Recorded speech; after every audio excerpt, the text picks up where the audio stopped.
Let's go!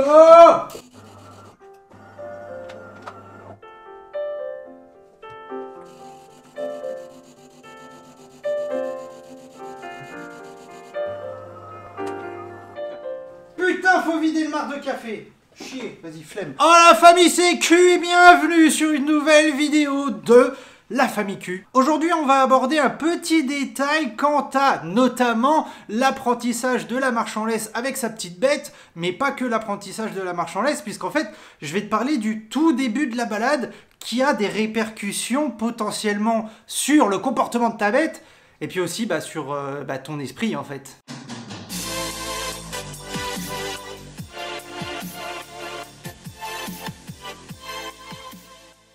J'ai filmé quelques petites images à titre d'illustration d'Olive pour montrer que ça arrive même avec une grosse bête là qui est en train de se déplacer pour aller boire un petit coup de flotte. Tu sais, Olive maintenant à l'approche de ses 4 ans, en laisse c'est bon, elle ne tire plus. Le rappel, bon très bien. La marche en laisse pratiquement parfaite un peu partout, même la route, les voitures et tout. Sauf pour deux choses. La première c'est le refus d'appât. Mais ça fait un moment que je le dis, il faut que je le bosse. Faudrait surtout que je trouve le temps pour le bosser. Bon bref, on met ça de côté, on s'en branle. Et on a le début de balade. Le début de balade c'est quelque chose qui a toujours été au début, à l'époque, quand Olive était jeune, compliqué. Maintenant, Olive n'est plus, par exemple, peut-être que t'es concerné, mais genre un chiot, un jeune chien, un ado. Mais le début de balade, il y a quand même une petite différence.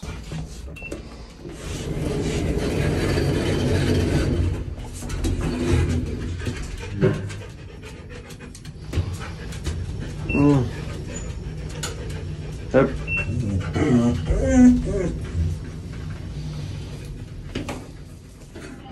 Pour que tu aies l'exemple bien dans la tête, pour bien comprendre qu'est-ce que c'est que je veux dire, concrètement, quand on part en balade, Olive a une petite excitation. Bon, ça va avec le temps, elle a appris à se contrôler quand même, tout va bien se passer. Mais quand on sort, tout de suite, elle veut aller pisser. Également, quand Olive veut faire son caca, c'est dans les 5 premières minutes de la balade. Donc ça veut dire que Olive, en début de balade, elle va tirer en laisse. Bon, quand je te dis tirer en laisse, t'es en train de voir en image, ça va, ça reste tranquille quand même, elle n'exagère pas. Toi, si t'essayes de te comparer à des images d'un chien qui a bientôt 4 ans et que j'ai défoncé d'éducation sur les 2 dernières années après avoir raté l'éduc au début, alors que ton chiot à toi, il a 3, 4, 5, 6, 7, 8 mois, ça ne sert à rien. Te compare pas, c'est débile. Par contre, ça veut dire quoi? Ça veut dire que c'est peut-être encore pire, que c'est exagéré en termes de comportement. Mais c'est normal. Un chien, pour X raisons, peut avoir en tout début de balade un comportement plus énergique, plus con, un petit con quoi, que 10 minutes après le début de balade. C'est tout à fait normal. Maintenant, si t'as un jeune chien, il peut avoir son comportement de trou de balle tout au long de la petite balade. Mais c'est normal, hein.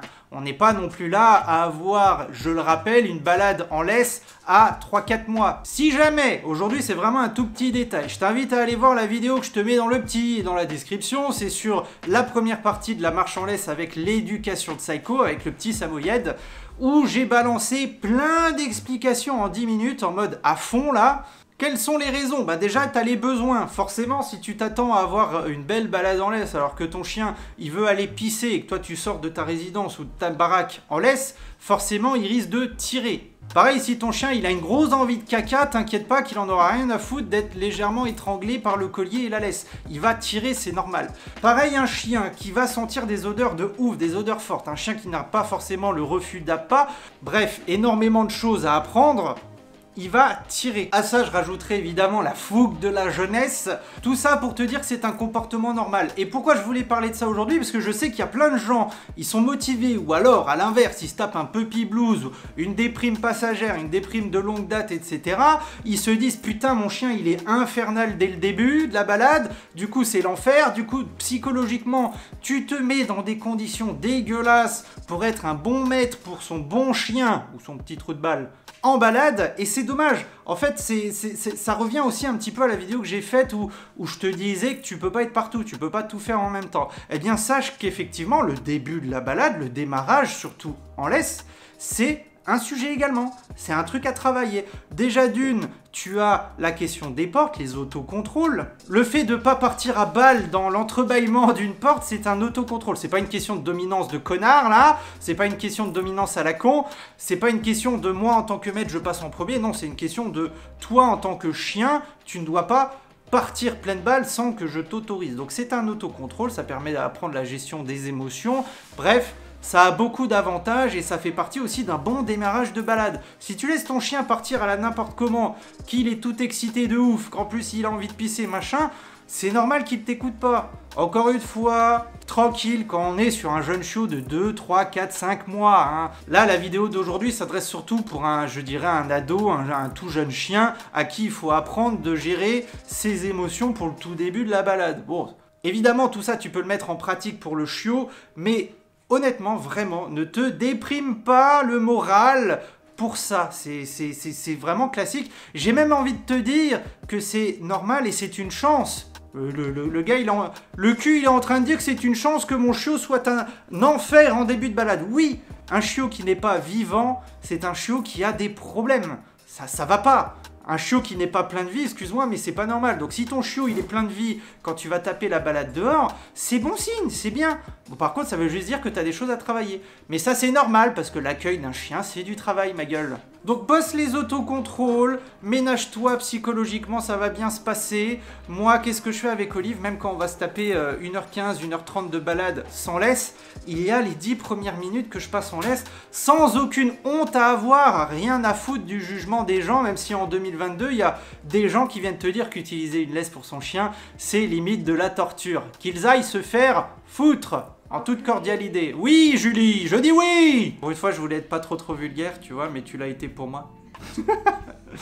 Donc on va jusqu'à l'endroit où je sais que je peux lâcher Olive en toute tranquillité, en toute assurance d'esprit. Je joue avec Olive, je la branche sur moi pour qu'elle soit 100% focus avec moi. On se le rappelle toujours, il faut être fun. Pour son chien, il faut être un maître fun, un maître rigolo, un maître envers qui le chien a envie de venir pour s'amuser. Parce que si tu n'amuses pas ton chien, il va aller trouver des choses à faire ailleurs pour s'occuper. Et là, pour le coup, forcément, il va tirer en laisse, peu importe son âge. Bon, ça fait un gros shaker, effectivement, de conseils, mais tout ça, bref, pour te dire, un petit peu dans la veine des vidéos sur ces derniers temps, tranquille.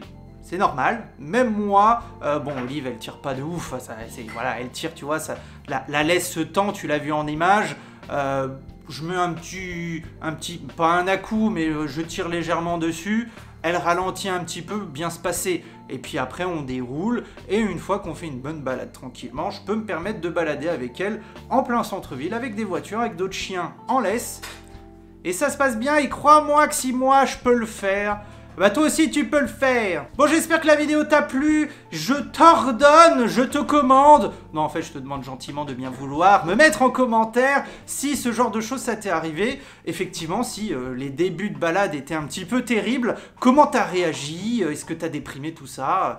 Et si t'as mis quelque chose en place pour récupérer la situation. Pas de stress, il y a la famille Q, le Discord, tout ça. Allez, bisous!